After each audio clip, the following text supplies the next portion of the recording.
A woman who inspires thought is rare, but she is the one worth living for. Albert Einstein. Before we begin, here's a small ritual. Write in the comments one word that accurately describes your current state.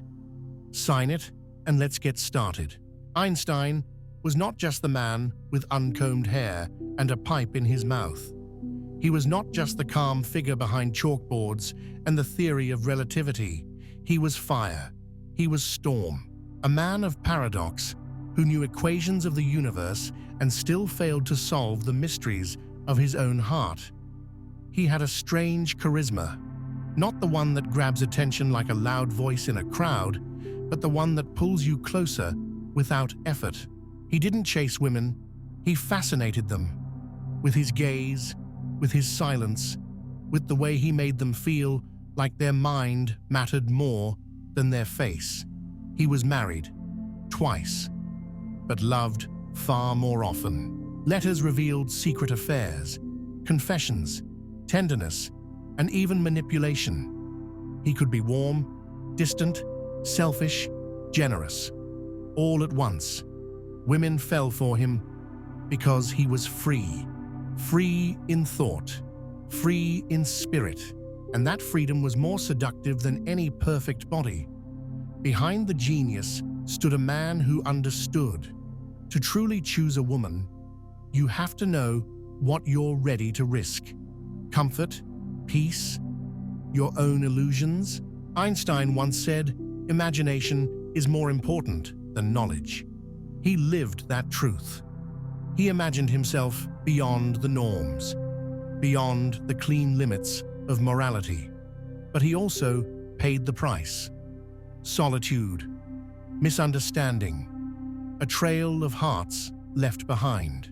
He wasn't just clever, he was wild, and that wildness gave him access to places most men never dare go. Inside a woman's essence, beneath the roles, beyond the surface. He didn't need perfection. He needed a spark, a mirror, a puzzle. And in every woman, he met a new version of himself. To understand how he would choose a woman, you have to stop thinking like a calculator. You have to start feeling like an instrument. Because for Einstein, love was not math. It was music. And the first note always came when logic got quiet. He didn't care about resumes or what people would say. He looked for resonance. Some women made him smarter, others made him softer. Some simply reminded him of his hunger for chaos, and he welcomed all of it. He once said, "I have no special talent. I am only passionately curious." That curiosity made him a lover of minds, not just bodies. And that's where his secret lived. Choosing a woman was never about her. It was about the version of himself that came alive beside her. That's why he chose again, and again, and again. Some called him selfish, others brilliant. The truth is, he just refused to settle for emotional mediocrity. Every woman he touched gave him a new question to solve, not with logic, but with presence. And the ones he stayed with, they didn't try to tame him. They walked beside his madness and whispered, "Keep going." That's how he moved through life, not looking for peace, but for truth. Even if it broke hearts, even if it broke his own. For Einstein, a woman for one night was not a mistake. It was a deliberate act of experience, a moment of energy exchange that didn't pretend to be something else. He knew that not every connection was meant to be eternal. Some were there to shake the body, to wake up the instincts, to remind a man that he is still fire underneath all the layers of thought. When he met a woman who radiated that unexplainable force, magnetic, immediate, untamed, he didn't run from it. He studied it. He let it burn. Because he understood something most people fear to admit. Not every intimacy needs a future to be meaningful. One-night encounters for him weren't dirty secrets. They were windows into another soul without the burden of building walls around it. There was no pretending, no shaping of behavior to fit into a long-term frame. Just rawness, just presence, just the electric silence between two people who knew exactly what they wanted. In that space, there was no room for performance. The truth came faster. The masks dropped quicker. And sometimes, those few hours revealed more about human nature than years of polite conversations. Physically, such moments were explosions, but they weren't just carnal. They carried echoes of curiosity, sometimes even awe. The body became a compass. It showed him what he missed, what he suppressed, what he longed for. Emotionally, these nights could be light and free, or deeply haunting. Some left no trace, others left a mark he couldn't forget. That was the cost. That was the beauty. He was willing to take it. Mentally, these short bursts of connection helped him stay alive. Not in the biological sense, but in the existential one. The kind of aliveness that only appears when two people meet without needing each other to be anything else. He never searched for safety in those moments. He searched for truth. And spiritually, it was a dance with the unknown, a test of surrender, a quiet confrontation with his own depth. But he also knew the limits, the danger of addiction to novelty, the risk of mistaking intensity for importance. He understood that many one-night bonds were not about the woman at all, but about his own hunger, his own loneliness, his own search for pieces of himself. And if a man doesn't see that, he can lose himself chasing shadows. Einstein never hated these encounters, but he never worshipped them either. He simply took them for what they were. Brief collisions of fate that, for a night, made the universe feel smaller and more human. And then he let them go. Long-term connection, for Einstein, was not a soft pillow. It was a deep equation, a structure, a gravitational pull that required more than attraction. It demanded alignment. When he stayed with a woman for years, it wasn't because of comfort. It was because something in her reflected the architecture of his own inner world. He married Mileva not because she was beautiful or graceful, but because she was brilliant. She challenged him. She stood her ground. Their connection was forged through intellect, mutual respect, and a shared obsession with science. But even that wasn't enough to hold them together forever. Over time, he discovered that living with someone is not the same as understanding them, and even understanding is not the same as evolving together. Mileva became a reminder of who he had been, not who he was becoming. That's when the cracks appeared. Emotional distance, coldness, resentment. Love, once rooted in mutual admiration, turned into silence. The long-term bond began to rot, not from betrayal, but from stagnation, and Einstein chose movement over safety. Then came Elsa, his cousin, his caretaker, his refuge. She didn't challenge his mind the way Mileva did, but she offered him something else: emotional simplicity, stability, a space to breathe without proving anything. With Elsa, he didn't need to debate or impress. He could just be, but that too had a price. Over time, he felt the weight of the familiar, a kind of quiet resignation. Passion gave way to habit, and habit, for a man like him, always felt like a slow kind of death. Still, there was value in both women. Mileva taught him the power of respect. Elsa taught him the cost of peace. Both shaped him. Both revealed the different sides of love: the sharp, the soft, the enduring, the fading. In long-term relationships, he saw not just the woman, but the mirror, who he was becoming beside her. what parts of himself she awakened or buried. Long-term love offers something casual affairs never can: depth. A long arc of transformation, the kind of intimacy that sees you not only at your best, but at your most broken. It's a sacred forge, but it also demands sacrifices. The sacrifice of freedom, the sacrifice of mystery, the slow erosion of illusion. And Einstein, though addicted to freedom, sometimes chose to stay for a while. Not because it was perfect, but because he needed the reflection. In the end, for him, long-term connection was never about being completed. It was about being witnessed. And if the woman beside him could hold his chaos without trying to change it, if she could love his silence as much as his brilliance, then she became more than a partner. She became a co-author of his becoming. The contrast between a short encounter and a long connection reveals more about a man than any of his beliefs.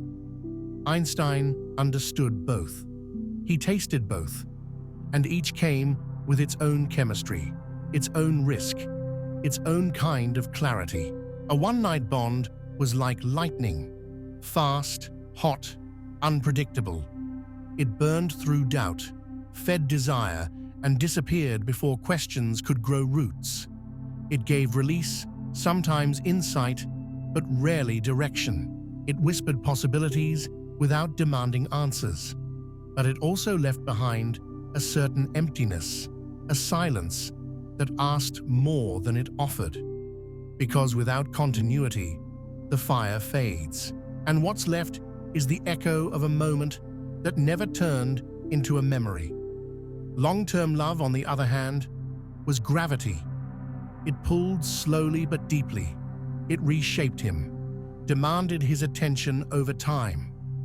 It wasn't just passion, it was endurance. There were days it inspired him, and days it bored him. But that was the point.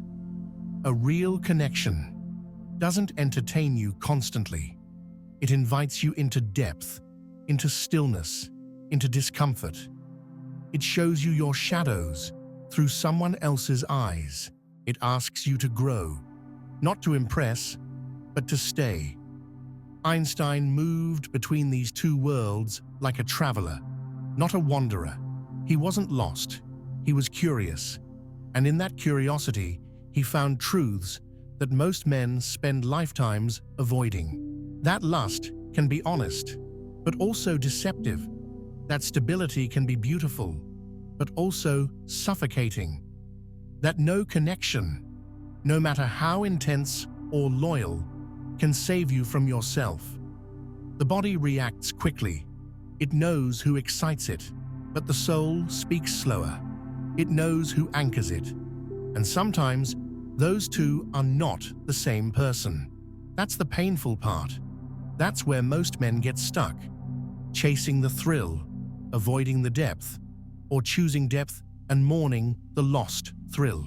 Einstein accepted the contradiction. He didn't fight it, he lived inside it. The truth is, neither option is better. They are different lessons. The night teaches surrender. The relationship teaches patience.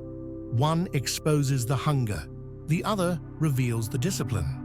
But both require honesty. Without it, even the brightest love becomes manipulation.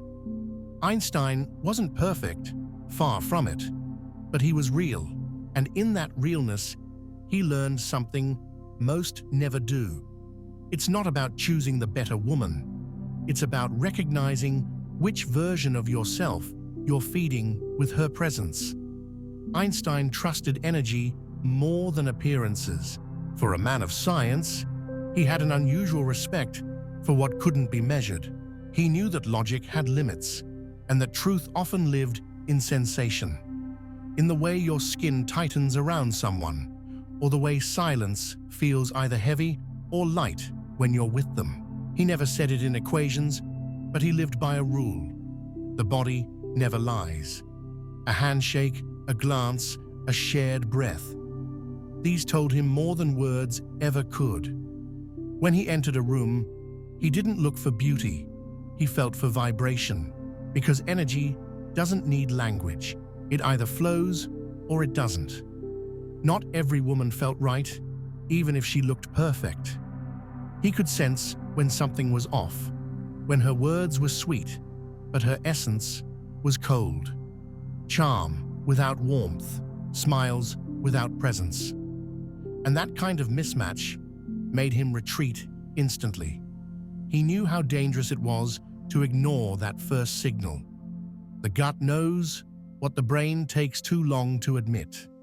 That's where his real compass lived, in instinct, in the subtle shift of atmosphere around someone.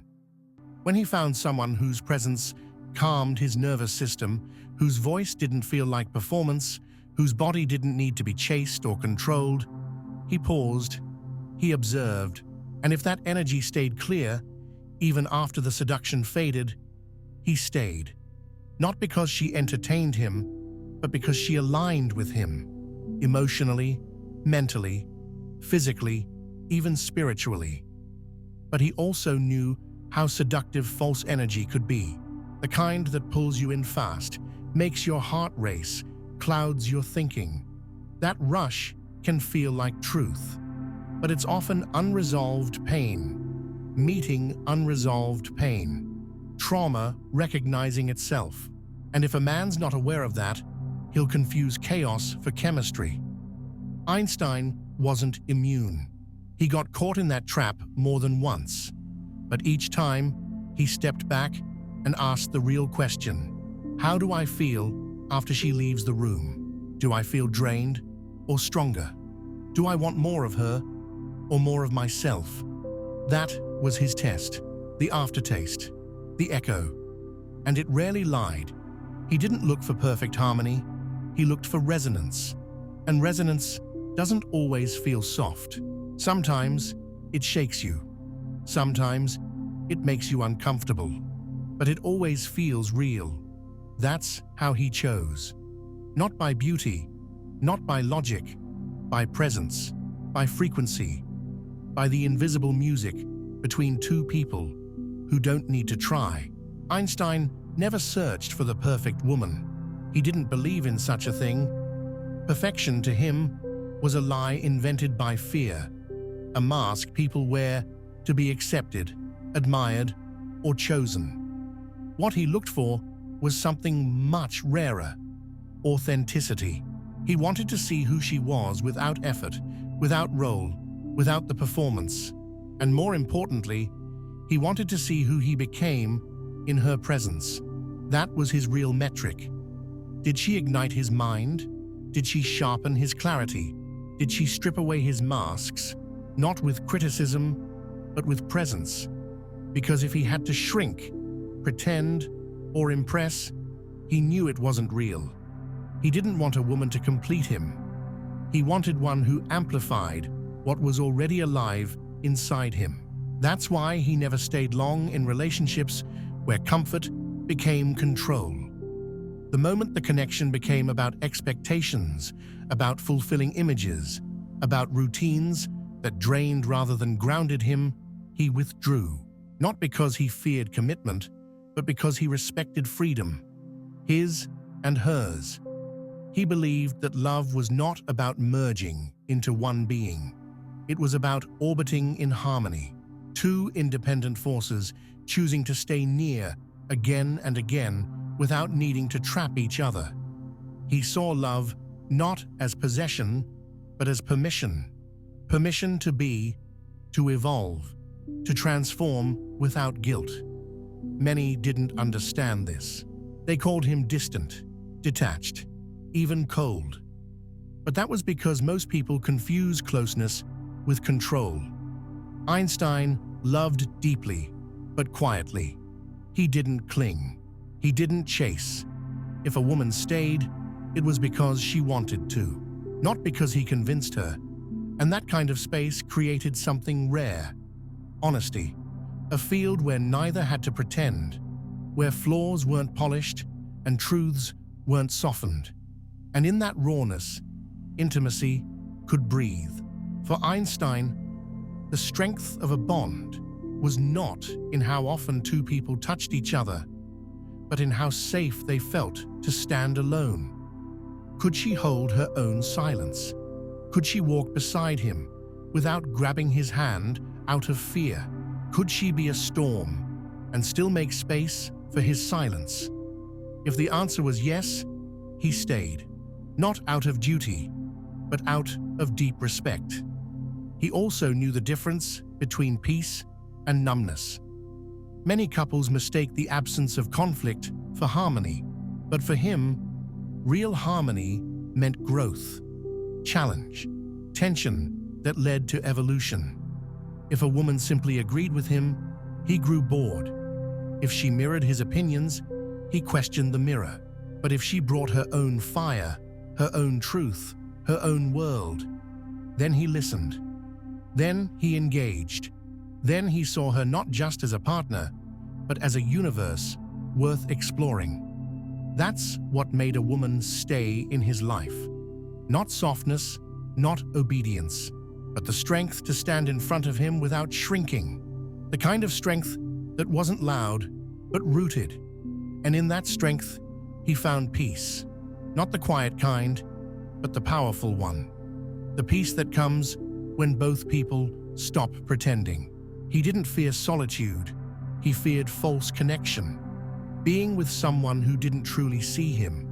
Or worse, being with someone who only saw the version of him they needed, not the one he really was. That's why he kept choosing honesty over comfort, even if it hurt, even if it meant walking away. In the end, Einstein's formula for choosing a woman was simple. Who do I become when I'm with her? Not in theory, in reality. Do I rise or do I fade? Do I expand or do I disappear? The answer never came from thought. It came from presence, from the way his soul felt in the quiet between their words, from the way his body responded when nothing needed to be said, from the clarity that followed her, not the confusion. And if she brought him back to himself, not through pressure, but through energy, he stayed. He didn't stay because it was easy. He stayed because it was true. Einstein never wrote a guidebook on love, but if you follow the traces he left, his letters, his choices, his confessions, you begin to see a pattern, a quiet set of principles that shaped every connection he allowed into his life. He believed that the person you choose to love is not just a partner. They are a catalyst. They either accelerate your becoming or slow it down. That's why, before choosing anyone, he asked himself not what she offers, but what she unlocks. Do you become more clear, more grounded, more aligned when you're with her?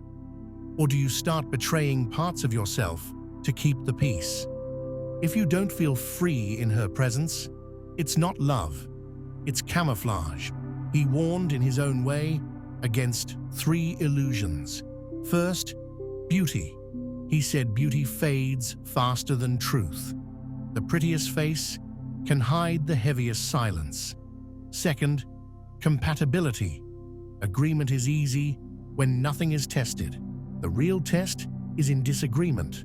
How conflict is handled reveals the soul. Third, comfort. Comfort can be dangerous when it stops growth. If you're always comfortable, you're not being stretched. And if you're not stretching, you're shrinking. So what did he suggest? First, observe in silence.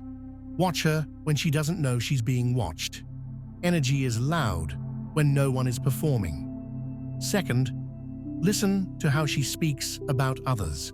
That's how she'll speak about you when you're not in the room. Third, notice what version of yourself appears when you're near her. If it's a smaller version, walk away.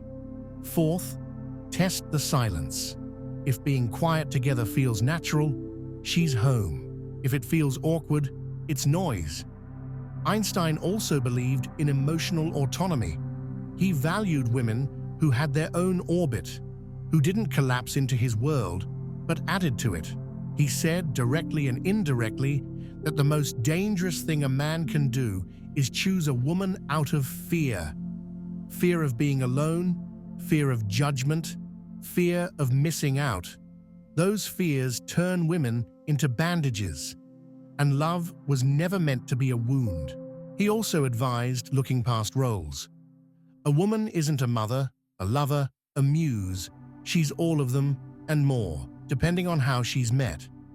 If you meet her with ego, she'll reflect your shadow. If you meet her with presence, she'll reflect your potential. Choose accordingly. And finally, Einstein said, "The smartest choice is not the safest one. It's the one that brings you closer to truth."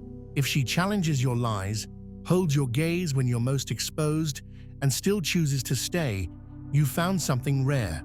Hold it. But if she loves the mask and fears the real you, let it go. No matter how sweet it looks, that was his wisdom. Practical, quiet, unapologetic, and it still holds, because the real equation is simple. Your woman shapes your world. Choose her like your future depends on it, because it does. We're sure you've discovered plenty of value, so subscribe now and stay connected.